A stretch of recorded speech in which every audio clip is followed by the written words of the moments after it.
حد مهم جدا هيرسم لنا رسومات جميله جدا. هيكون معانا فنان اشرف شندي والمعروف بفنان الرحاب. اهلا بيكم، نورتونا. اهلا بحضرتك يا دكتور.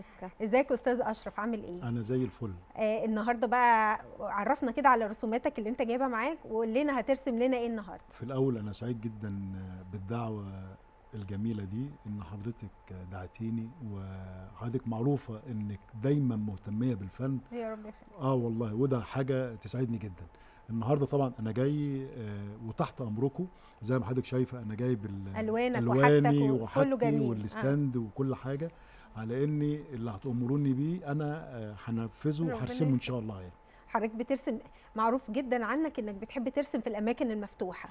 انا ده ليه؟ ايه السبب بتاعه؟ بص حضرتك يا دكتوره، انا لاحظت في مصر هنا ان معظم الفنانين لما بيرسموا بيقفلوا على نفسهم.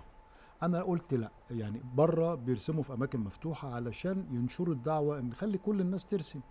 يعني انا لما بقعد ارسم في اماكن مفتوحه بفوجئ مثلا بشباب صغير وناس كبيره نفسهم يرسموا بس مش عارفين يخطوا الخطوه. انا بديهم جراءه ان يلا كلنا نرسم.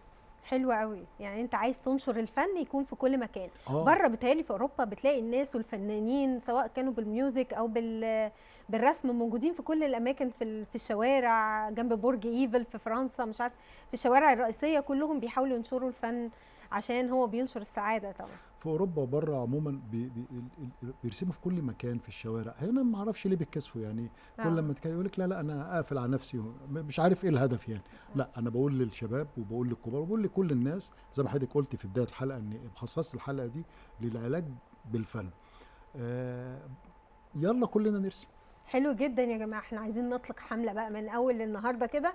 يلا نرسم ولا نفن؟ يلا كلنا نرسم. عايز اقول لك فنون بكل اشكالها. عايز اقول لحضرتك على حاجه يا دكتوره. انا كنت دايما في التجمع، في منطقه التجمع، كنت بلتقي بناس كتير جدا ونعمل ايفنتات في الشوارع وفي الجنينه ونقعد نرسم كلنا، وكان الولاد بيبقوا في قمه السعاده، واكتشفت كميه مواهب محدش هيعرف عنها حاجه.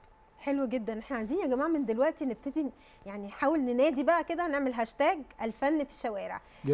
نعمل ميوزك كده مثلا في الاندر جراوند عند المونوريل بقى